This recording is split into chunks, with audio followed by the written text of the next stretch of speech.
Hey, what's good, YouTube? This is Ricky J. Welcome to another video. And in this video, I just want to dive into the details of potentially McGregor's final fight inside the octagon. And I also want to talk about the Dustin Poirier McGregor fight on the weekend. Holy cow, man. I'm still like just blown away about what happened. But I honestly feel that McGregor's next option inside the octagon is to fight Nate Diaz. I feel like that, in my opinion, is his only fight left. And after that, maybe it's time to just hang him up and retire. He's basically, almost done it all inside the octagon. You can't say he's done it all, but he's won 2 belts in multiple weight classes, had 2 belts at the same time. He'll go down as a legendary fighter, a Hall of Famer. I feel like he only has this one fight left, the trilogy fight, and then I feel like he should just walk away. And again, the road to recovery after that break on the weekend is going to be quite some time. And he's going to be turning, 33 later this month. And I feel like it's going to take him probably at least a year to recover from this. And, time away from the octagon is just going to, in my opinion, diminish the skills of McGregor. And I feel like he should just take the Diaz fight and win or lose, just hang him up, because he may be 33, potentially 34, even 35. It depends if he has any complications with that break as he rehabs it. But let me know your thoughts on this as we sit back and relax and watch a simulation matchup between McGregor and Diaz. But I want to talk about the fight on the weekend. Holy smokes, Dustin Poirier, man, doing a great job at just keeping his cool throughout the buildup of the fight and not letting all that verbal war get into his head from McGregor. And it still boggles my mind how we just see, who is Conor McGregor? Is he a nice guy beyond the cameras, or is he a prick, man? Because in the second fight, he was such a class act, such a nice guy, very respectful before the fight and after the fight. And then you add fans, and he went absolutely crazy, a total 180. But I really felt like he was doing that, being very aggressive to Dustin, sending all those crazy messages to him and really getting personal, just because in the first fight, Dustin admitted that the verbal jabber really got to his head. But kudos to Poirier for not letting all that nonsense get to him. And McGregor needed that to kind of build himself up, to try to, use that psychological warfare to get into Dustin Poirier. And it didn't work. But that fight was just nuts. Just because, McGregor, holy cow, man, I just got to say, he was going balls to the wall right when the fight started. He's doing a great job with those leg kicks. But Dustin's ability to check that leg, and did you guys see in the replay, he kind of pointed at McGregor saying oh, I checked that leg kick. I think he felt something when he checked it. And Dustin believes that that's when the break occurred. But John Kavanagh, McGregor's coach, said that it was broken actually when McGregor threw a teep kick to the body, and Dustin, I believe, went to block it, and McGregor's foot kind of got tucked under Dustin's elbow, and that's where he believed the break occurred. But it was a loss regardless. We didn't get a full sense of closure, but Dustin still won the fight, man. And I feel like McGregor shouldn't pursue a 4th fight with Dustin. Are you serious, man? He should just move on, do the Nate fight, and then hang it up. Or, I don't know, man, fight Jake Paul, man. I'm a huge supporter in him fighting Jake Paul. I think it would be awesome. I would love to see it. But as far as Dustin, he may take it just for the paycheck, but Poirier is a different beast in my opinion. I feel like he's way beyond McGregor in terms of, in terms of skill level in the lightweight division, man. Remember the first time they fought, they were in the featherweight division. I just feel like at this point, Dustin has just reached a new level. He took out Anthony Pettis. Remember, he took out Pettis, Gaethje, Eddie Alvarez, Max Holloway. The Hooker fight was crazy. And then, made pretty easy work of McGregor in the second fight, and then won it in the third fight, but controversial but it was still a W. So I feel like he should just shy away from McGregor and move on and go for that title shot. But if we see this, if we see Nate versus Conor, it will be a treat for the fans, and I feel like it'll be a great way for McGregor to cap off his career. You know, everybody will be tuning into it, and I feel like it's a perfect opportunity for both of these guys to fight.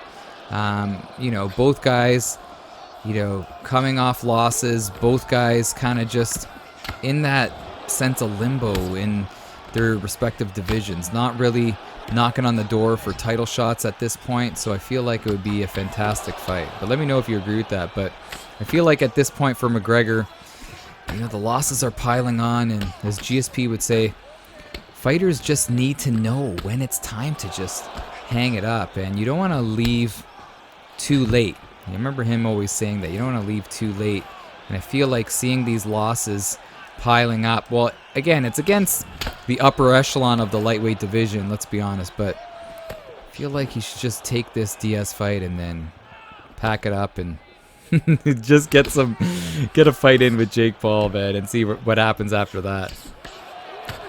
But I feel like in terms of MMA, I think it's time, man. One fight and out the door for McGregor. The thing I find crazy with Conor is how he just, like, leading up to this fight, he's just talking about how he doesn't like it when people wrestle him, and just wants people to stand. Oh my gosh, because you know he wants to do this. Look at that. But I just feel like, I don't know, man. I don't feel like McGregor's... Who am I to say? I know you're probably sitting there saying, who am I to say? But I feel like with all the money that he's made, I don't feel like he's in that combat mindset, you know? That sense of there's no tomorrow, you know what I mean? Like, when you don't have that money, you fight like there's no tomorrow. You let everything go. But when you have money... Oh, look at this.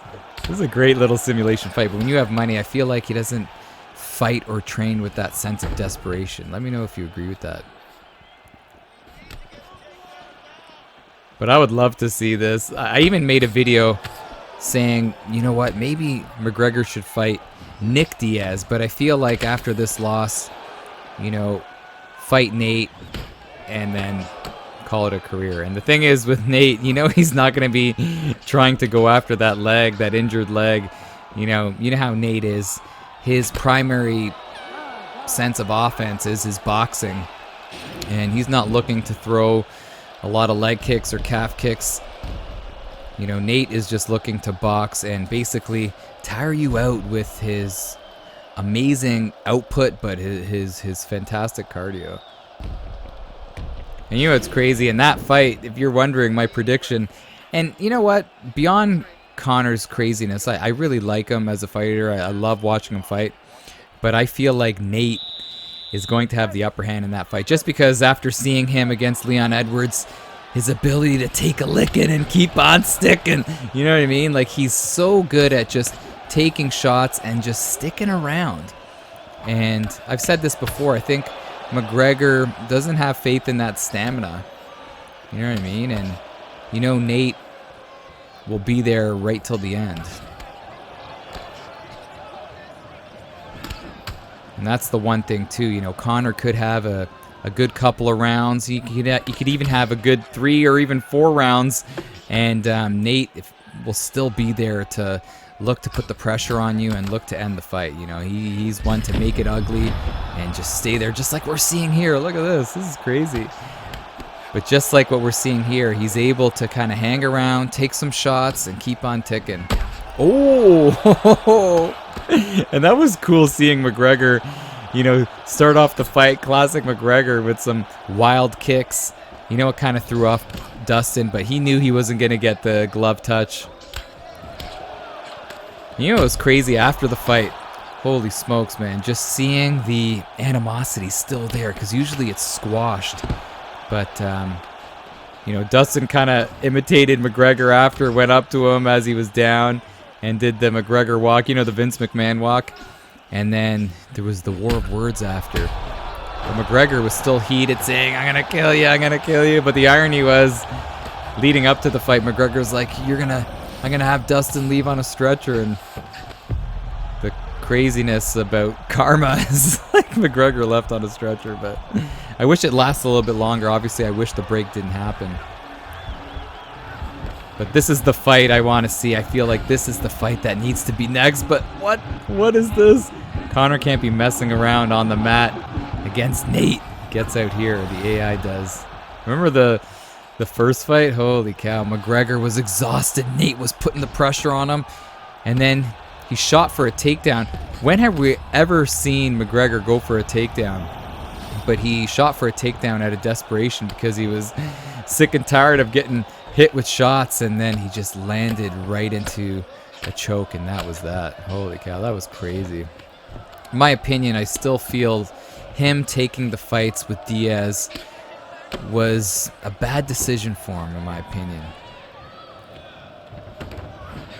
Because wasn't he supposed to, and correct me if I'm wrong, wasn't he supposed to fight Rafael dos Anjos and then he got hurt? And then Diaz stepped in? And then they agreed to fight at 170, which is crazy. But I felt like those fights, those Diaz fights, took a lot out of McGregor in terms of, you know, they say the life of a fighter's career. I really felt like those fights took a lot out of him. Just like the fights with Cain Velasquez and Junior Dos Santos, I felt like those fights just ruined Junior Dos Santos' career. Taking those shots, obviously not the first fight, but when they fought the second time and Cain put it on him, I felt like that really slowed down Junior Dos Santos' career. Let me know if you agree with that. But you know, an event is amazing when you're still talking about it. Oh man, it's just so nice to see or to watch events with a crowd, man. A lot of people enjoyed the COVID experience, but it felt like the COVID experience eliminated, you know, I don't know, the drama, eliminated the atmosphere. Yeah, that's it. Eliminated the atmosphere that is what makes these fights. The fans going crazy, you know, reacting to every movement. Oh, what an uppercut. That's that. Holy cow. But yeah, having the fans there is such a treat. And I can't wait to see more events with sold-out crowds. It was crazy. Holy cow. But yeah, this is what I want to see next for Conor. I feel like this is the next option. Then hang him up. And again, I know I'm repeating myself. Let me know what your thoughts are on McGregor's next move. Obviously, the road to recovery is going to be a long one. Hopefully there are no setbacks. But yeah, it's the Diaz fight. And I feel like calling it a career is the right thing for McGregor. But anyways, guys, have a great day. This is Ricky J. Oh man, I just gotta say it's kind of late right now, and I thought why not make a video. Been busy with the family. You know how it is, man, if you have kids, but thought I would make this video anyway and give you my thoughts on McGregor's future and my thoughts on the main event. But anyways, guys, Ricky, have a great day. I'll talk to you later. Peace.